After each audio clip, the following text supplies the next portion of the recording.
Voy a volver a grabar. Muy bien, ya se está grabando ahora sí. Gracias, señora Elizabeth. Muy bien. Punto número 3, Jesús no cumplió con los requisitos del Mesías. 4, los versículos bíblicos referentes a Jesús son traducciones incorrectas. Eso también creo que les dejé la tarea la semana pasada acerca de que leyeran la historia de la Biblia secular que la gente tiene de otras religiones, leer y aprender un poquito más en internet, investigar la historia de esa Biblia, de dónde salió la Biblia, que en griego le llamaron biblos, libros, ¿verdad? ¿Dónde salió? ¿Quién dijo que esa era la Santa Biblia o la palabra inspirada por Dios? ¿Quién le dio ese mote? ¿Quién le dio esa autorización? Entonces, con eso, los que hicieron la tarea, los que investigaron, ahora saben de dónde viene ese libro. Muy bien. Y obviamente ya saben que ese libro fue tergiversado, le incluyeron cosas, le cambiaron cosas, le quitaron cosas y así la sacaron al mundo. ¿Ok? Y le llamaron Santa Biblia. El que no ha hecho la tarea y el que no ha investigado el origen de esa Biblia, no hablo de la Torá, hablo de la Biblia, la Biblia común. El que no ha hecho la tarea y no ha investigado, por favor, investigue para que vea de dónde viene esa Santa Biblia, ¿verdad? Que le llaman. Y punto número 5, la creencia judía se basa en una revelación nacional, ¿sí? Muy bien. Empezamos desde algunos términos. ¿Qué significa Mashiach? Mashiach significa ungido. ¿Y por qué ungido? Bueno, porque a los reyes se les ungía. Había otras personas dentro del Israel que también se les ungía, como los profetas, los reyes. ¿Quiénes más se ungían? ¿Sí? O ungir con aceite, ¿verdad? Y por eso el ungido, el Mesías, el Mashiach, ungido es Mashiach. Por eso, entonces hubo muchos reyes en Israel, hubo muchos Mashiach, hubo muchos ungidos también. Entonces hubo muchos Mashiach, ¿sí? Muchos Mesías. ¿Ok? Muy bien, desde ahí partimos. Desde ahí ya sabemos que el tal Jesús, ya, que le llaman Mesías, pues simplemente nadie lo ungió. Nadie. La halajá, la ley era que le vertieran aceite sobre su cabeza. Y la pregunta es, ¿dónde se encuentra ese acontecimiento? ¿Quién hizo ese acontecimiento? Pues nadie. Entonces, a Jesús nadie lo ungió, nadie, no podemos llamarle Mesías. Desde ahí. Todavía no entramos, solamente es una pequeña observación. Punto número 1, Jesús no cumplió las profecías mesiánicas. ¿Qué es lo que el Mesías tiene que lograr? Usted puede consultar el Tanaj o su Biblia secular también, y puede también tomar nota de estas citas y repasarlas, siempre bajo el contexto de la Torá o de lo que enseñan Jajamim, no bajo la perspectiva u opinión cristiana, porque ellos le mezclan y le meten y le cuelgan no sé qué tantos adornos que nada que ver. Ok, el Mesías tiene que construir, o en su tiempo será construido el tercer templo. Desde ahí el tercer templo no está construido. Ezequiel 37, 26 al 28, ¿sí? Puede consultar estas citas y esta es una señal, ¿sí? Obviamente esto que les estoy dejando aquí es tarea. Ezequiel 37, 26 al 28. Él tiene que construir el tercer templo. Ahorita el templo está destruido. Tiene que reunir a todos los judíos de regreso a la tierra de Israel, ¿sí? O en su tiempo, los Bené Israel, los hijos de Israel, van a regresar a la tierra. Esto hablamos desde que fue destruido el templo de Jerusalén en el año 70 hasta 1948, que fue establecido el Estado de Israel. Todo ese tiempo, ¿sí? La tierra de Israel estuvo vacía, estuvo sola. Obviamente había colonos ahí de tanto árabes, musulmanes, judíos, demás, pero no estaban configurados ahí todos los judíos del mundo. Isaías 43, 5 al 6, es a lo que se refiere, que todos los judíos del mundo van a ser reunidos en la tierra de Israel. Hoy, por temas de políticas y obviamente opiniones de rabinos más espirituales o religiosas, no se ha dado este tema, pero sobre todo por un tema político. Obviamente hay más objeciones, hay más opiniones, pero vamos a darlas solamente unas cuantas opiniones en esta ocasión. Dice que traer paz al mundo acaba con el odio, la opresión, el sufrimiento y la enfermedad. Como está escrito, una nación no levantará su espada contra otra nación, y tampoco los hombres estudiarán más cómo hacer la guerra. Isaías 2:4. Cuando esté Mashiach, cuando venga Mashiach, esto va a ser lo que va a pasar. Ya no va a haber guerras. Señores, hoy en el mundo tenemos guerra. Incluso tenemos, que es lo que enseña el Talmud, la Gemara y comentarios, de que previo a la llegada de Mashiach, ¿sí? Se harán algunas guerras fuertes, mundiales. Hablamos de guerras mundiales. Ok. Tampoco pasó ahí en los tiempos de Jesús. Obviamente había guerrillas, ¿sí? Pero eran guerrillas como decir aquí en nuestro México cuando pasó lo de EZLN y cosas de esas guerrillas internas. Pero no estamos hablando de guerras como las de Isaías 2:4, ¿sí? Donde habla de guerras internacionales. Esparcir un conocimiento universal sobre el Dios de Israel. Conocimiento universal sobre el Dios de Israel, lo que estamos haciendo hoy nosotros, uniendo a toda la raza humana como una, como está escrito, Dios será rey sobre todo el mundo, tanto judíos como no judíos. Dios será uno y su nombre será uno. Zacarías 14:9. Hoy en día hay mucha idolatría todavía que erradicar, cosa que no pasó entonces en el tiempo de Jesús. Por lo tanto, tampoco cumplió esta profecía, ¿sí? En su tiempo, ¿qué pasaba? Había griegos, habría de todo tipo de deidades y cuánta cosa. Entonces tampoco erradicó la idolatría, ¿sí? Entonces, tenemos que no cumplió con esta parte. El hecho histórico es que Jesús no cumplió con ninguna de estas profecías mesiánicas. Punto número 2. El cristianismo contradice la teología judía. Dios como tres, ¿sí? ¿Qué dice Deuteronomio 6:4? Más adelante, aquí viene. Escucha Israel, el Señor es nuestro Dios, el Señor uno es. Deuteronomio 6:4. ¿Y qué dice el cristianismo? ¿Sí? Quienes enseñan obviamente de Cristo, de Jesús, dice que la idea cristiana de la divinidad divide a Dios en tres entes separados, el Padre, el Hijo y el Espíritu Santo, en Mateo 28:19, ¿sí? Entonces, Mateo 28:19, que está dentro de lo que se incluyó ahí como Nuevo Testamento, los que ya saben la historia de la Biblia saben a qué me refiero, se incluyó en el Nuevo Testamento, ¿sí? Y se puso a Dios como tres, como si fueran tres, ¿sí? Entonces, esto contradice Deuteronomio 6:4, ¿sí? El Shema Israel, Amunai Eloheinu, Amunai Echad, ¿sí? Los judíos declaran la unicidad de Dios cada día. Todos los días se dice el Shema en la mañana y en la tarde, ¿sí? Decía un rabino que hay una costumbre, un rabino de México, decía que hay una costumbre entre las comunidades judías que cuando pasa algo, una noticia grave, fuerte, una preocupación o un susto, así algo, hay judíos que exclaman, oh, Shema Israel, como diciendo que Hashem nos libre de todo esto. ¿Sí? Es una expresión que se utiliza en algunas comunidades judías, y es una costumbre. ¿Y qué pasa cuando fallece la persona? ¿Qué es lo último que dice la persona cuando ya se va a morir? Shema Israel también. ¿Y qué dice la mañana cuando se levanta? Shema Israel. ¿Y qué dice cuando se va a dormir? Shema Israel. ¿Qué hace? Es la declaración de la unicidad de nuestro Dios. Shema Israel. Muy bien. También está escrito en los marcos de la casa, que son las mezuzot, y en los tefilín, que usan los judíos, las cajitas y en el brazo, que usan los judíos, los tefilín, también ahí está escrito el Shema Israel. Esta aseveración de la unicidad de Dios son las primeras palabras que se le enseñan a un niño judío y las últimas palabras que se le dice antes de morir. Shema Israel, son las primeras palabras de un niñito judío. En la ley judía, el adorar a una Trinidad divina es considerado idolatría. Uno de los pecados cardinales por los cuales un judío debe dar la vida antes de transgredirlo. Esto explica por qué durante las Inquisiciones y durante toda nuestra historia, la historia de los judíos han preferido dar sus vidas antes que convertirse. ¿Sí? Como Rabbi Akiva, ¿sí?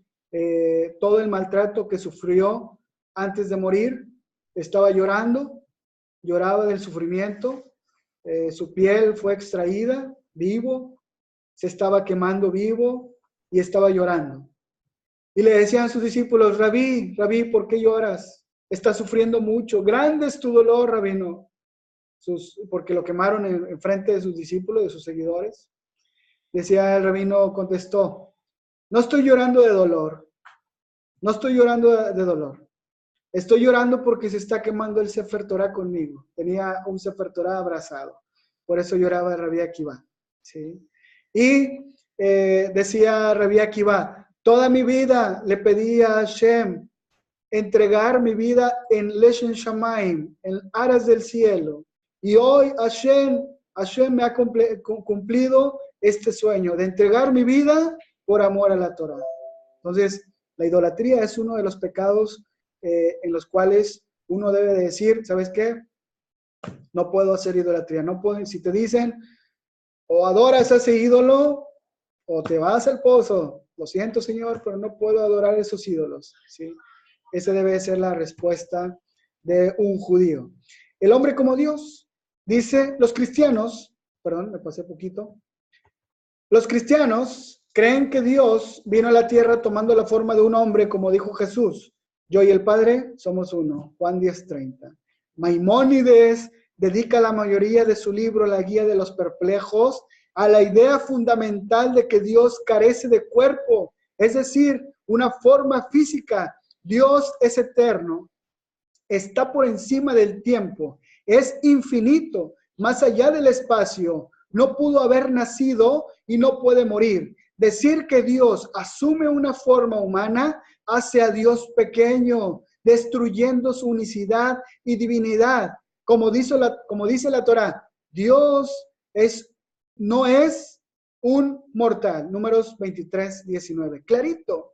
Si Dios no es un mortal, como lo establece Números 23:19, entonces, ¿por qué la gente dice que se vino a encarnar? Bueno, análisis. El judaísmo dice que el Mesías va a nacer de padres humanos, con atributos físicos, como cualquier otra persona. No va a ser un semidios y no va a poseer características sobrenaturales. De hecho, un individuo vive en cada generación con la capacidad de tomar el papel del Mesías. Esto lo comentamos también la vez pasada y habla Maimónides en Leyes de Reyes 11:3. En cada generación, Hashem manda a una persona con las características y con el perfil para ser el Mashiach. ¿Por qué no se revela? ¿Y por qué esa persona, esa Neshama que Hashem manda a nacer en nuestra generación, por qué no toma el papel de Mashiach? ¿Y por qué no logra trascender y hacer todo lo que está previsto que haga el Mashiach? Bueno, Jajamim responden, porque el Am Israel aún no ha tenido el mérito de merecer al Mashiach. Muy bien. Dicen que es un intermediario para el rezo también, ¿sí? Yo siempre aquí en esta parte pongo un pasuj, un versículo que dice, muy conocido, clama a mí y yo te responderé. ¿Quién dice? Hashem. Clama a mí y yo te responderé. No dice, háblale primero a mi hijo, al Mashiach, y luego que él me diga a mí. No. Háblale a tal santo, a tal cosa, y luego que venga y me ruegue a mí por ti. No, Señor. Clama a mí y yo te responderé. Una línea directa con el creador del universo. ¿Se da cuenta? Una idea básica del cristianismo es que el rezo debe ser dirigido a través de un intermediario. Por ejemplo, confesar los pecados a una persona de esa religión. Jesús mismo es un intermediario, como él mismo dijo, ningún hombre se acerca al Padre si no es a través mío. ¿Sí? Ahora vemos qué dice el judaísmo. En el judaísmo, el rezo es una cuestión totalmente privada entre cada individuo y Dios, y bodedud. Como dice el Tanaj, la Biblia dice, Dios está cercano a todo aquel que lo llame verdaderamente. Salmo 145:18. Dios Hashem está cercano a todo aquel que lo llame verdaderamente, sin intermediarios. Más aún, los 10 mandamientos dicen, no debes tener otros dioses delante de mí. ¿A qué se refiere esto? ¿Sí? Que antes de mí no hay nadie. Es línea directa con el Creador y su creación. Es decir, que está prohibido poner un mediador entre Dios y el hombre. Ver también Maimónides, Leyes de Idolatría, capítulo 1. Participación, ¿qué dice? Participación en el mundo físico. El cristianismo comúnmente trata el mundo físico como algo malo que debe ser evitado, ¿sí? Le llaman mundo. Incluso una vez me hablaba un conocido, me decía, ¿es que tú estás de acuerdo con lo que el mundo enseña y el mundo dice? Bueno, definamos mundo, ¿verdad? Porque que yo sepa, el mundo no habla. Pero bueno, entonces así le llaman ellos a las cosas que denominan paganas. María, la mujer cristiana más sagrada, es retratada como una virgen. Entre los que enseñan esta religión y las mujeres que también llevan el celibato, no se casan y imitan supuestamente la virginidad, aunque eso estaría en duda, ¿verdad? Lo sabemos. Los monasterios están en lugares remotos y alejados. Por el contrario, el judaísmo cree que Dios creó el mundo físico para nuestro beneficio, no para frustrarnos. Hay un chiste incluso aquí, ¿verdad? Que estaba un cura y un rabino, y llega, lo invita el cura al rabino y le dice, vamos a comernos te invito a comer, a platicar, a echar un café. Llegan al restaurante a la hora indicada y el rabino se sienta, ¿cómo estás? Buenos días. Y el cura le dice, ¿quieres pedir algo de comer? Dice, no, gracias, yo paso, le dice el rabino. Entonces el cura ordena un asado de puerco, así bien grandote, bien rico, sabroso, suculento, y le dice, ¿tú gustas? Le dice al rabino.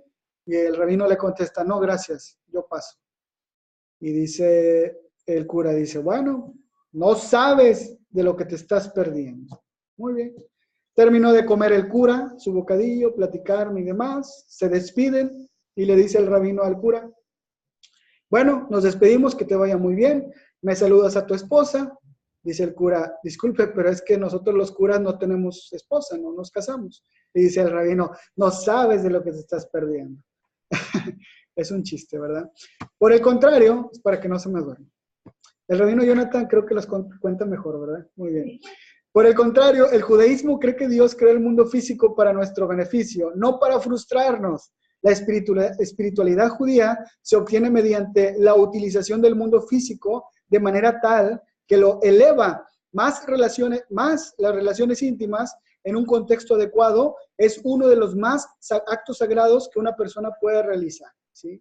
Esta parte matrimonial, el deber conyugal, es una parte muy sagrada, lo cual Hashem, hay mitzvah en ello incluso. Entonces, nada que ver con lo que se menciona con el celibato y esas cosas. El Talmud dice que si una persona tiene la oportunidad de probar una fruta nueva y se rehúsa a hacerlo, tendrá que rendir cuentas de ello en el mundo venidero. ¿Por qué? Porque hay mitzvah, ¿sí? Cuando uno toma un alimento, porque hablamos en clases pasadas también, ¿qué hacemos cuando comemos? Bueno, barriga llena, corazón contento, ¿verdad? Así podemos decir. Pero no, señor, ¿cuál es la intención de comer? La intención de comer es que podamos agradecer y bendecir el nombre de Dios por los alimentos. ¿Cuál es la intención también de los hijos? Agradecer a Dios por los hijos. ¿Cuál es la intención de tener tu coche, tu casa, tu dinero, tu trabajo, tus bienes materiales? Agradecer a Dios por todo ello. Ese es el objetivo principal y obviamente, por ende, es disfrutar todo lo que Hashem nos da. Muy bien. Asimismo, las escuelas rabínicas judías enseñan cómo actuar correctamente en el ámbito comercial. Los judíos no se retiran de la vida, sino la elevan. O sea, no se privan de cosas, sino hay que elevar la espiritualidad. Cuando tú tomas la fruta y dices, Boré Peria Etz, bendices el nombre de Dios y dices, Boré Peria Etz, entonces esa fruta se elevó. Cuando tomas un trozo de carne y dice la verajá correspondiente, un pastel, mesonot, etc., estás elevando esa creación de Dios, ese pastel, esa fruta, lo que hayas tenido a la mano. Jesús, punto número 3, y aquí yo creo que le vamos a parar, Nos va a quedar el punto 4 y el punto 5 para la próxima semana. Hay mucho que platicar. Pero el punto 3 dice que Jesús no cumplió con los requisitos del Mesías como un profeta. Hay quienes dicen que, bueno, no fue el Mesías, fue un profeta. Fue un gran rabino, fue un gran estudioso de Torah. ¿Sí? Eso ahorita lo vamos a aclarar, a ver si es cierto que fue así. Jesús no fue un profeta. La profecía solo puede existir cuando la tierra está habitada por una mayoría de judíos. Durante el tiempo de Ezra Sofer, en el año 300, antes de la era común, la mayoría de los judíos se rehusaron a desplazarse de Babilonia hacia Israel. Por ende, la profecía terminó con la muerte de los últimos profetas, Hagai, Zacarías y Malají. ¿Sí? Aquí terminó esta situación de los profetas. ¿Quería usted saber quiénes fueron los últimos profetas? Aquí los tiene. Después de ellos no ha habido profecía en el Am Israel. ¿Sí? Jesús apareció en la escena aproximadamente 350 años después de terminada la época de los profetas. Obviamente, por eso dice aproximadamente, porque aquí hay otra parte que estudiar y que investigar. Se los dejo también de tarea. ¿Sí? Quiero saber cuál fue la fecha exacta en que este personaje estuvo sobre la tierra. Son preguntas de análisis. Son preguntas para preguntar, analizar, conocer y descubrir las mentiras del cristianismo que hoy en día se gritan a micrófono abierto, ¿verdad? Muy bien. Muy pronto, señores, se acabará todo esto de la idolatría. Entonces, pues nada que ver con la profecía. Descendiente de David, otro más. El Mesías debe ser descendiente del rey David por el lado paterno. Ver Génesis 49:10 e Isaías 11:1. Génesis 49:10 e Isaías 11:1. Descendiente del rey David. De acuerdo al cristianismo, que dice que Jesús fue producto del nacimiento de una virgen, él no tuvo padre y por ende no pudo haber tenido la posibilidad de cumplir la profecía mesiánica de ser descendiente del rey David por el lado paterno.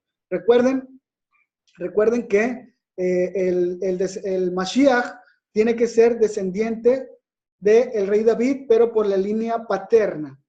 Y si vemos, bueno, más bien dicho, no si vemos, los que han estado en el cristianismo se deben de dar cuenta que según ahí dice que la descendiente de David era ¿quién? La mamá. Si revisa la genealogía, la que era descendiente del rey David era la mamá, María. No era el papá. Por lo tanto, descartado como descendiente del rey David. Y, obviamente, ¿cómo se le llama al hijo que no tiene un padre? Porque él no tuvo un padre, él tuvo un papá Espíritu Santo, ¿verdad? Entonces, pues existe un término para llamarlo así, más sin embargo, nos abstenemos de pronunciar esas palabras. Pero si no tuvo un papá, ¿sí? Obviamente no entiendo yo. Imagínense que de pronto lleguen nuestras hijas y nos digan, papá, fíjate que el Espíritu Santo me embarazó. Ah, sí, pues me traes ese pelado y que le apodan así y a ver cómo le va. Obviamente, Hasbe Shalom, que nunca pase y no tengamos noticias de estas. Observancia de la Torá. Vamos a ver qué tan observante era este señor. El Mesías va a hacer que el pueblo judío cumpla con todas las leyes de la Torá. La Torá plantea que todas las misbot permanecerán obligatorias para que siempre y que cualquiera que venga a cambiar la Torá es inmediatamente identificado como un falso profeta. Deuteronomio 13, 1 al 4. ¿Sí? Deuteronomio 13, del 1 al 4. Este archivo está, les voy a pasar el link para que ustedes lo repasen. Es extraído de internet, de la página Aish Latino. A lo largo del Nuevo Testamento, Jesús contradice la Torá y dice que 6 mandamientos ya no son aplicables. Juan 1:45, vea usted cuál quitó. Y Juan 9:16. Hechos 3:22 y 7:37. ¿Sí? Nótese ahí la gravedad de su falta de observancia de la Torá. Recuerdo uno, cuando él le dijo a una persona, deja que los muertos entierren a sus muertos. ¿Sí? esto no puede ser, es intolerable. ¿Por qué? Porque hay una mitzvah que si una persona fallece de día, hay que enterrarlo antes que oscurezca, y más si son sus padres, ¿sí? Si son sus padres, hay que sepultarlo durante la luz del día, no durante la noche. Incluso hasta en el mundo secular se acostumbra ese tipo de costumbres, ¿no? Se entierran a las personas, a los fallecidos, cuando es de día. Cuando es de noche, pues lo posponen hasta el siguiente día, mas sin embargo en el judaísmo no es así. Si fallece durante la tarde, digamos, se hace todos los preparativos para que se sepulte lo antes posible, antes de que oscurezca. ¿Y qué dijo este señor? Deja que los muertos entierren a sus muertos y sígueme. Vaya violación a la Torá, grave como supuesto rabino. Bueno, y ya aquí le dejamos, porque si no, se nos va a hacer más tarde. Yo espero que al menos esta pequeña introducción la hayan disfrutado y les haya servido para hacer un pequeño análisis de lo que se enseña acerca de este personaje, que lo hicieron quizás no fue su intención ser un ídolo de la gente, pero hoy en día la gente lo toma como el Mesías, y pues estamos tratando aquí de mostrar, incluyendo en las clases de Muná para las Naciones, que Yeshua, Jesús, o como quieran llamarle, no fue el Mesías, no cumplió con las leyes de la Torá, no cumple con todo lo que se establece para el verdadero Mashiach, que esperamos que venga pronto en esta misma semana. Amén. Y que podamos verlo con el templo de Jerusalén construido y con toda la Israel unificado y cumpliendo Mitzvot, que es lo más importante. Muy bien, voy a leer algunos mensajes. Ok, el señor Efraín nos manda saludos también, claro que sí. Y pues bueno, vamos a ver. Perdón. Sí, yo sé que me voy a ganar el repudio de muchos mesiánicos y demás, pero no me importa, la verdad. Qué bonito se siente cuando nos alejan de la idolatría y nos hacen nos hacen fuera de esas cosas, ¿verdad? Joé Portillo contradice el mandamiento número 10 del Decálogo. Joé Portillo, no soy rabino, servidor Ezequiel Ochoa para servirle, pero sí, sería cuestión de, la verdad que tengo mucho tiempo, años que no hablo y abro lo que llaman el Nuevo Testamento para leer este tipo de versículos. Tengo mucho tiempo valioso en que incluir mi tiempo como estar leyendo otra vez estas cosas, pero tengo que hacerlo en estos momentos porque ustedes, como noágidas, deben de saber por qué el noajismo y por qué los no judíos noágidas no creemos ni aceptamos nada de Jesús. Entonces tengo que tomar en consideración estos temas también. Muy bien, pues bueno, creo que es todo. Señores, si tienen algún comentario, alguna duda, adelante. Por mi parte, sería todo. Y dejo los micrófonos abiertos para que ustedes puedan comentar al respecto. Bueno, yo sí, y, viniendo también hola, viniendo de una, pues, formación cristiana, ¿Sí? bueno, pues nos enseñaron varias cosas y, bueno, una de las cuestiones que nos empezó a hacer a dudar de la veracidad de lo que estábamos creyendo en aquel entonces fue precisamente la genealogía del supuesto Mesías, porque bueno, aparte de lo que comentó de que pues si no era hijo de José, sino de pues una supuesta deidad, pues entonces ahí su genealogía pues iba... Se acabó.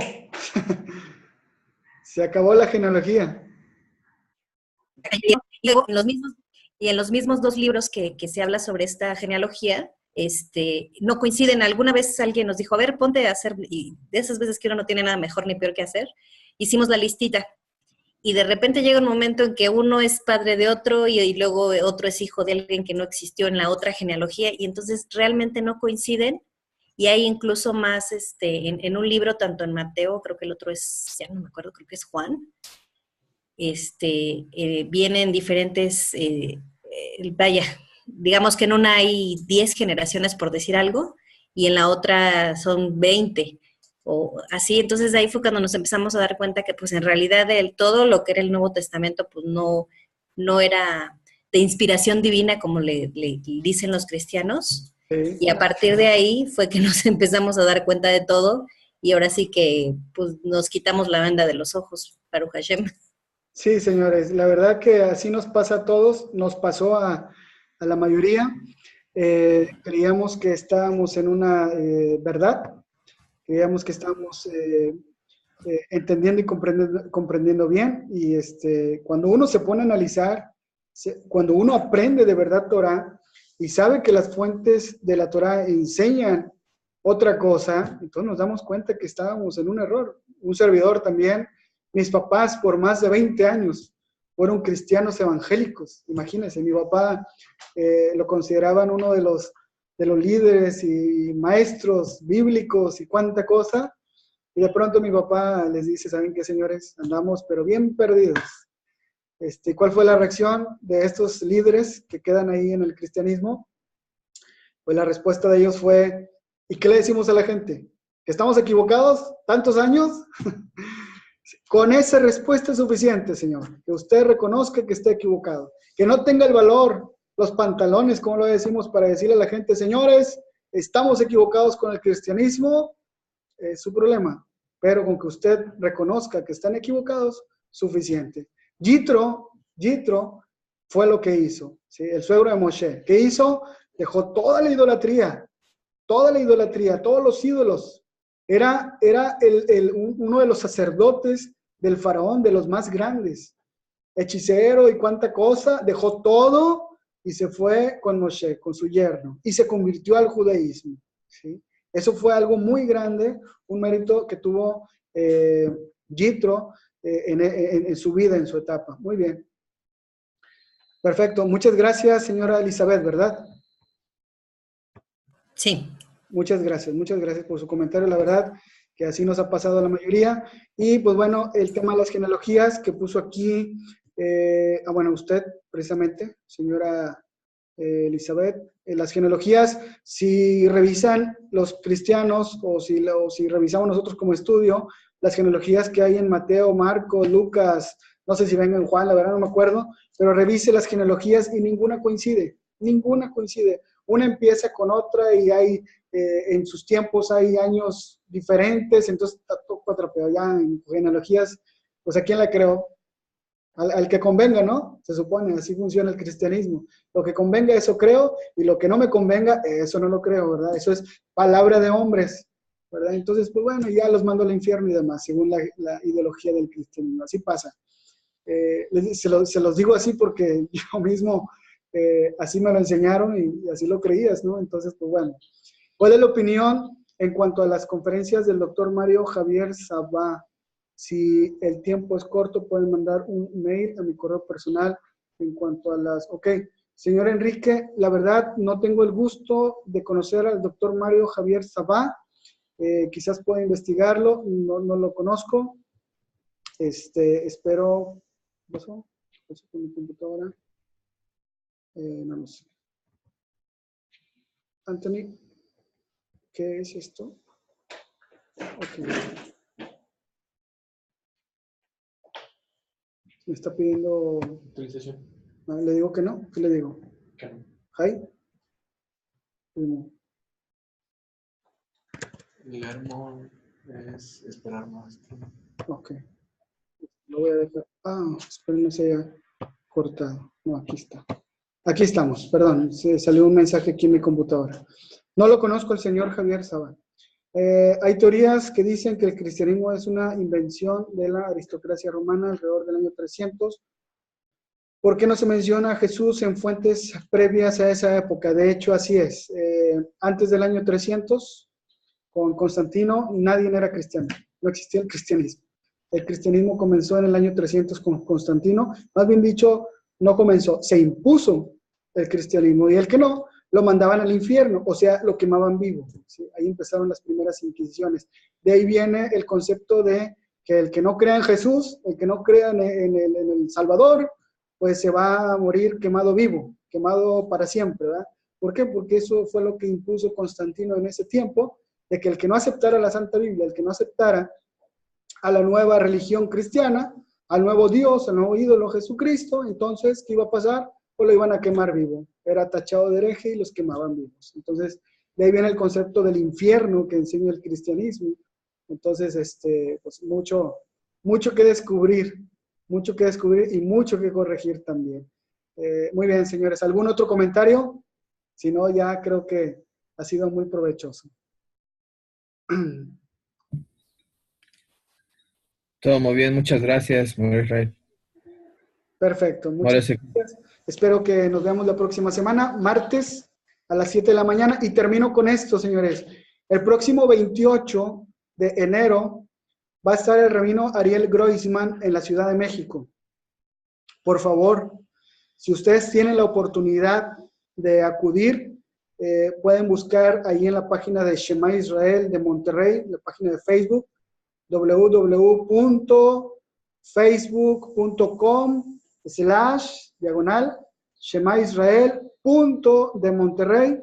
Ahí busquen la página de Shema Israel, o bien por WhatsApp también les comparto nuevamente la publicidad que está haciendo el rabino y nuestro amigo Alejandro Reséndiz, a quien mandamos saludos. También por ahí lo vi conectado hace ratito, ya no sé si siguió o no, pero Alejandro Reséndiz está haciendo este evento en la Ciudad de México y en Cuernavaca. Entonces, si tienen la oportunidad de contactarlo directamente a su WhatsApp, en la imagen viene el número WhatsApp, contáctelo, él le va a dar los costos y toda la dinámica para obtener los accesos. El rabino Ariel Groisman en México. Todo un día de pláticas, de charlas, de convivencia, preguntas y respuestas, verajá. La verdad es algo muy emotivo y muy bonito saber que hay rabinos como el rabino Ariel Groisman que vienen a México y se dan el tiempo para estar con los noágidas. Entonces, espero que aprovechen esa oportunidad. Obviamente cuesta porque hay que pagar los pasajes del rabino, el hospedaje, alimentación, y pues bueno, sus honorarios también. Entonces, cuesta. Si usted incluso quiere acercarse con Alejandro Reséndiz y aportar alguna ayuda, lo que sea, va a ser muy beneficioso para nuestro amigo Alejandro y que pueda seguir haciendo este tipo de eventos no ágiles para ustedes. Y pues bueno, más adelante espero verlos pronto. Yo no garantizo poder asistir al evento ya que pues tengo algunas ocupaciones en el trabajo y aquí en la comunidad, pero si Hashem me lo permite y tengo oportunidad, quizás por ahí también esté en el evento. Entonces, los espero y espero sea bendición para todos. Cuídense mucho, señores, que estén muy bien. Shalom a todos. Shalom. Shalom, que descansen. Shavuot. Shavuot. Gracias, Shalom. Shalom, shalom. Gracias, shalom a todos. Shalom a todos. Shalom.